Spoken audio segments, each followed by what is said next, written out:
ago that there were 3 red places. There was the Nyanza and Western region, which I'm told is the malaria-prone region. Then there was a coastal area, but there was an island in the middle.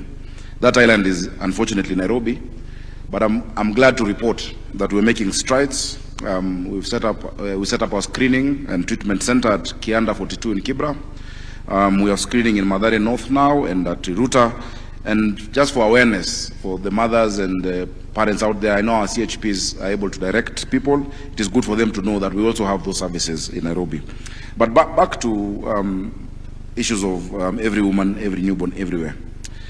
I want to speak about how we will change these numbers that we've been told and give some examples from the capital city. Ultimately, our interventions on every woman, every newborn, everywhere will succeed, of course, county by county, facility by facility, household by household.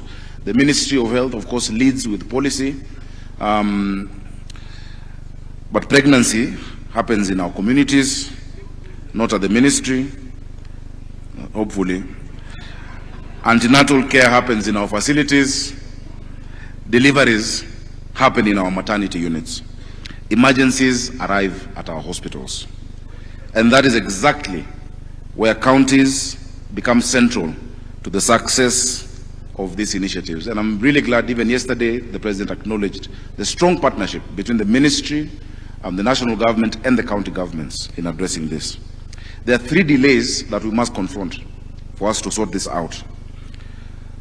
The first delay is in deciding to seek care. Then there's a delay in reaching care and the delay in receiving care once a mother arrives. In Nairobi, we have structured our response around these 3 delays. The first delay we close is taking health care to the household. The first battle is won or lost before a mother even reaches a hospital. Nairobi has 7,820 community health promoters who I'm very proud of, working across our city. These CHPs are the closest link to our mothers. They promote early antenatal care, follow up pregnant women, identify danger signs, and connect families to health facilities. Before, we used to tell people to go to hospital. These days, we take the hospital to the people through our CHPs, the strongest cog in the wheel of universal health care in our country. And we must appreciate the community health promoters. I'm glad that now we have gotten shark cover for all our CHPs. And we thank the President. I'm glad all counties have now gotten on board. I signed the check in State House. It's a big check to pay for 6 months, and Duale is paying for 6 months, and plus the issues of the stipend. And thank you for the kits. And we're waiting for the 90 days. Now it is 89 days for what they're supposed to get. The second delay we must close, Your Excellency, our First Lady, is making sure a mother can reach care. Identifying the emergency is not enough. A mother must be able to reach there when she needs it. Nairobi County operates a toll-free number, 1508, that dispatches ambulances and coordinates referrals. And just the other day, we launched with the President 922 for the National Dispatch Center in collaboration with the ministry. In the last 4 months, our system has handled 4,573 emergency alerts and referrals, about 38 a day. We're achieving a 98% response rate, and this is critical for every woman, every newborn, everywhere. 54.6% of all emergencies handled by ambulances are maternity and newborn cases. So Nairobi 1508 and 922 are not just an ambulance number, it is part of our maternal and newborn survival system. Then lastly, it is closing the third delay.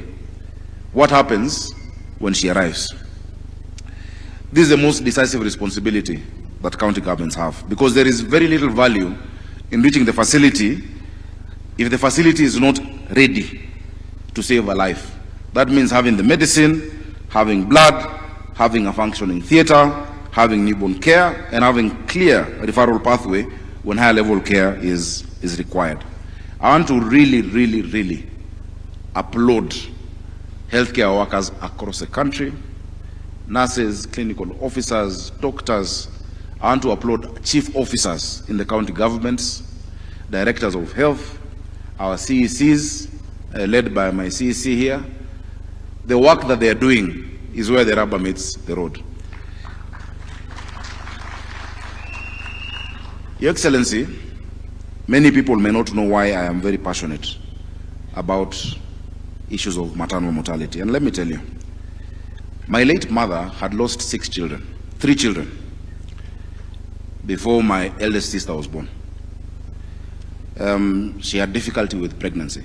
So the first 3 died. After she got the first 3, she was told that she can have only 2.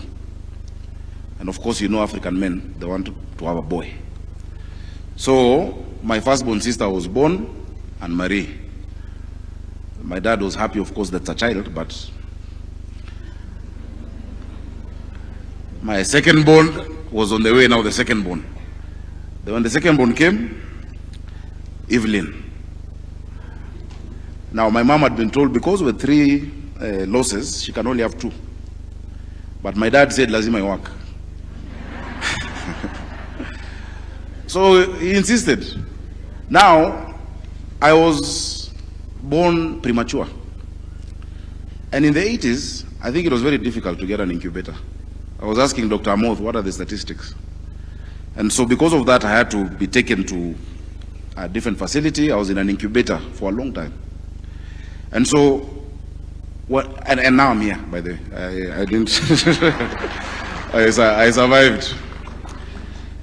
And when I became governor, I realized that Nairobi had no neonatal ICUs at all.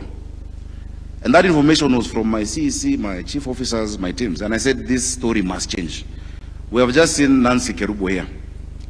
That child is one of the products of our neonatal ICU in Bagathi that I made sure that we have. And in that Bagathi, we have kangaroo, and in many of our hospitals. When you go to the kangaroo, we have now encouraged men, the fathers, to also do kangaroo. That's your mama peke yake anafanya kangaroo, even the men. And whenever I go there, I encourage the mothers. I tell them, you know what?